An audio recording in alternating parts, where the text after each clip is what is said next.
بسم اللہ الرحمن الرحیم۔ خلاصہ خطبہ جمعہ سیدنا امیر المومنین حضرت مرزا مسرور احمد خلیفۃ المسیح الخامس ایدہ اللہ تعالی بنصر العزیز، فرمودہ 24 فروری 2023 بمطابق 10 تبلیغ 1402 ہجری شمسی بمقام مسجد مبارک اسلام آباد ٹیل فورٹ سرے UK۔ امیر المومنین حضرت خلیفۃ المسیح الخامس ایدہ اللہ تعالی بنصر العزیز نے مورخہ 24 فروری 2023 کو مسجد مبارک اسلام آباد ٹیل فورٹ UK میں خطبہ جمعہ ارشاد فرمایا، جو مسلم ٹیلی ویژن احمدیہ کے توسط سے پوری دنیا میں نشر کیا گیا۔ جمعے کی اذان دینے کی سعادت صہیب احمد صاحب مربی سلسلہ کے حصے میں آئی۔ تشہد تعوذ اور سورۃ الفاتحہ کی تلاوت کے بعد حضور انور ایدہ اللہ تعالی بنصر العزیز نے فرمایا، بدری صحابہ جن کا ذکر پہلے ہو چکا ہے، ان کے حوالے سے بعض باتوں کا ذکر رہ گیا تھا جو میں بیان کر رہا تھا، اس حوالے سے آج بھی بیان کروں گا، جس کے بعد بدری صحابہ کے بارے میں یہ سلسلہ جو میں بیان کرنا چاہتا تھا وہ ختم ہو جائے گا۔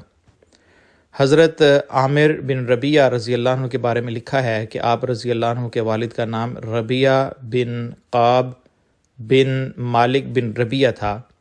آپ رضی اللہ عنہ سے بعض روایات بھی ملتی ہیں۔ عبداللہ بن عامر ربیعہ رضی اللہ عنہ اپنی والدہ حضرت عبداللہ لیلہ بنت ابو حسمہ رضی اللہ عنہ سے روایت کرتے ہیں کہ وہ بیان کرتی ہیں کہ ہم حبشہ کی طرف کوچ کرنے والے تھے، اور عامر بن ربیعہ رضی اللہ عنہ کسی کام کے سلسلے میں کہیں گئے ہوئے تھے کہ حضرت عمر رضی اللہ عنہ کو جو ابھی حالت شرک میں تھے وہاں آ نکلے۔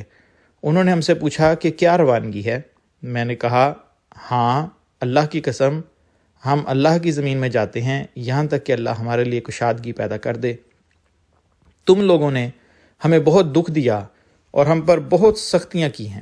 حضرت عمر نے کہا کہ اللہ تمہارا نگہبان ہو۔ وہ کہتی ہیں کہ میں نے اس دن حضرت عمر رضی اللہ عنہ کی آواز میں وہ رکت دیکھی جو پہلے کبھی نہ دیکھی تھی۔ ہمارے کوچ کرنے نے انہیں غمگین کر دیا تھا۔ حضرت عامر رضی اللہ عنہ جو واپس آئے تو میں نے ان سے کہا، کیا آپ رضی اللہ عنہ نے ابھی عمر رضی اللہ عنہ ان کی رکت کو دیکھا؟ حضرت عامر رضی اللہ عنہ نے جواب دیا کہ کیا تو ان کے مسلمان ہونے کی خواہش مند ہے؟ پھر انہوں نے کہا کہ خطاب کا گدھا مسلمان ہو سکتا ہے لیکن وہ شخص اسلام نہیں لا سکتا۔ حضرت لیلہ کہتی ہیں کہ عامر رضی اللہ عنہ نے یہ بات اس نا امیدی کی وجہ سے کہی تھی جو ان کو حضرت عمر رضی اللہ عنہ کے اسلام کی مخالفت اور سختی کی وجہ سے پیدا ہو گئی تھی۔ حضرت عبداللہ بن عامر رضی اللہ عنہ بیان کرتے ہیں کہ ان کے والد حضرت عامر بن ربیعہ رضی اللہ عنہ نے بتایا کہ جب حضرت صلی اللہ علیہ وآلہ وسلم ہمیں کسی سریہ میں روانہ فرماتے تھے تو ہمارے پاس زاد راست صرف کھجور کا ایک تھیلا ہوتا تھا۔ امیر لشکر ہمارے درمیان ایک مٹھی بھر کھجور تقسیم کر دیتے تھے، آہستہ آہستہ وہ ختم ہو جاتی تو پھر ایک کھجور ایک آدمی کو ملا کرتی تھی۔ عبداللہ کہتے ہیں کہ میں نے والد صاحب سے پوچھا کہ ایک کھجور کیا کفالت کرتی ہوگی؟ انہوں نے کہا کہ ایسا نہ کہو، کیونکہ اس کی اہمیت ہمیں اس وقت معلوم ہوتی جب ہمارے پاس وہ بھی نہ ہوتی۔ حضرت عمر رضی اللہ عنہ جب جابیہ تشریف لے گئے تو حضرت عامر رضی اللہ عنہ ساتھ تھے۔ ایک روایت کے مطابق حضرت عمر رضی اللہ عنہ کا جھنڈا حضرت عامر رضی اللہ عنہ کے پاس تھا۔ حضرت عامر بن ربیعہ رضی اللہ عنہ کی وفات کے بارے میں اختلاف پایا جاتا ہے، لیکن علامہ ابن عساکر کے نزدیک 32 ہجری والی روایت زیادہ درست معلوم ہوتی ہے۔ آپ رضی اللہ عنہ کی وفات کے بارے میں روایت ہے کہ حضرت عثمان رضی اللہ عنہ کی شہادت کے بعد آپ رضی اللہ عنہ اپنے گھر میں رہا کرتے تھے، یہاں تک کہ جب آپ کا جنازہ گھر سے نکلا۔ حضرت عبداللہ بن عامر رضی اللہ عنہ اپنے والد سے روایت کرتے ہیں کہ رسول اللہ صلی اللہ علیہ وآلہ وسلم کے زمانے میں ایک شخص نے بنو فزارہ کی ایک عورت سے 2 جوتے حق مہر پر نکاح کر لیا۔ حضور صلی اللہ علیہ وآلہ وسلم نے اس حق کو جائز قرار دیا۔ اپنے والد سے ہی ایک اور روایت میں وہ بیان کرتے ہیں کہ انہوں نے رسول اللہ صلی اللہ علیہ وآلہ وسلم کو دیکھا کہ آپ صلی اللہ علیہ وآلہ وسلم نے سفر میں اپنی اونٹنی کی پیٹھ پر رات کو نفل پڑھے اور آپ صلی اللہ علیہ وسلم کا منہ اسی طرف تھا جس طرف اونٹنی جا رہی تھی۔ حضرت عامر بن ربیعہ رضی اللہ عنہ بیان کرتے ہیں کہ میں رسول اللہ صلی اللہ علیہ وآلہ وسلم کے ساتھ ایک اندھیری رات میں سفر میں تھا کہ جب ایک مقام پر اترے تو ایک شخص نے پتھر اکٹھے کیے اور نماز کے لیے جگہ بنائی اور نماز پڑھی۔ صبح معلوم ہوا کہ ہمارا منہ غیر قبلہ کی طرف تھا۔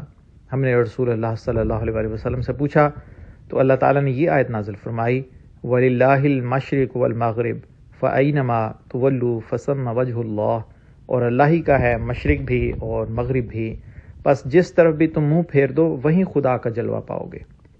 حضور انور نے وضاحت فرمائی کہ یہ بھی ہو سکتا ہے کہ یہ آیت حضرت صلی اللہ علیہ وآلہ وسلم نے سمجھانے کے لیے پڑھ کر سنائی ہو، ضروری نہیں ہے کہ اس وقت نازل ہوئی ہو۔ حضرت عامر بن ربیعہ رضی اللہ عنہ بیان کرتے ہیں کہ رسول اللہ صلی اللہ علیہ وآلہ وسلم نے فرمایا کہ جو مجھ پر 1 مرتبہ درود بھیجتا ہے اللہ اس پر 10 مرتبہ سلامتی بھیجتا ہے، بس اب تمہاری مرضی ہے کہ مجھ پر کم درود بھیجو یا زیادہ درود بھیجو۔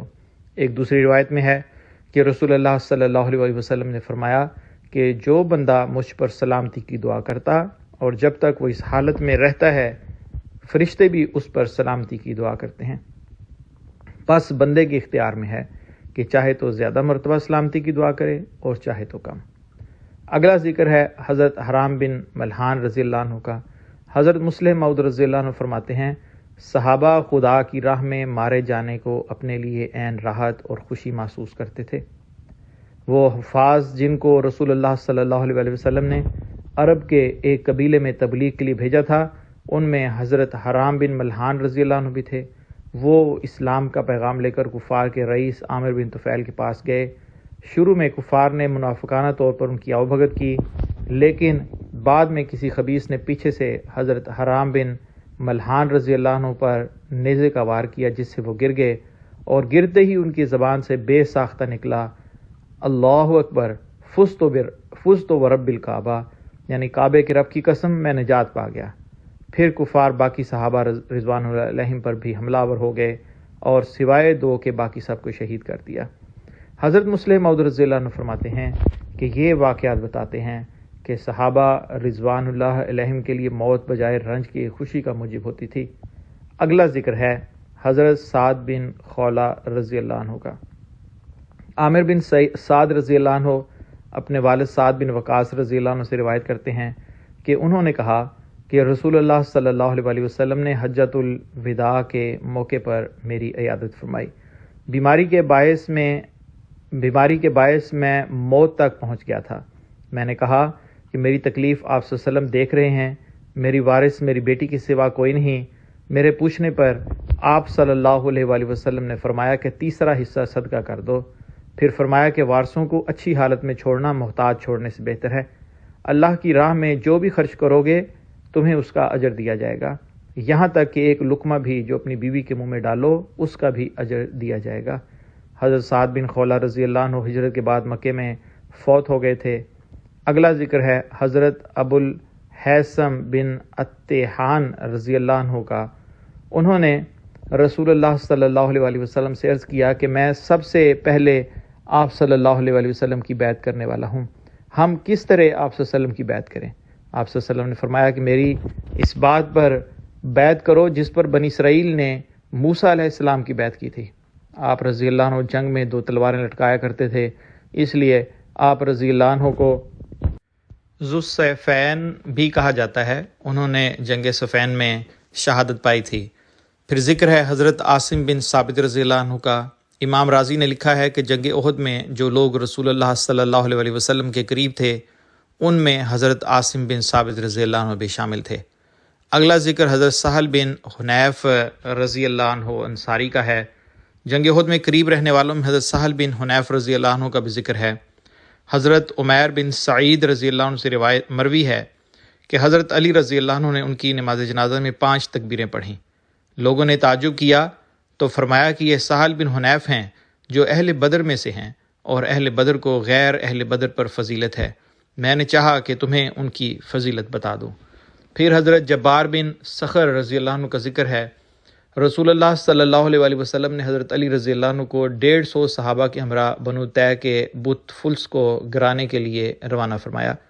آپ صلی اللہ علیہ وآلہ وسلم نے حضرت علی رضی اللہ عنہ کو کالے رنگ کا جھنڈا اور سفید رنگ کا چھوٹا پرچم عطا فرمایا۔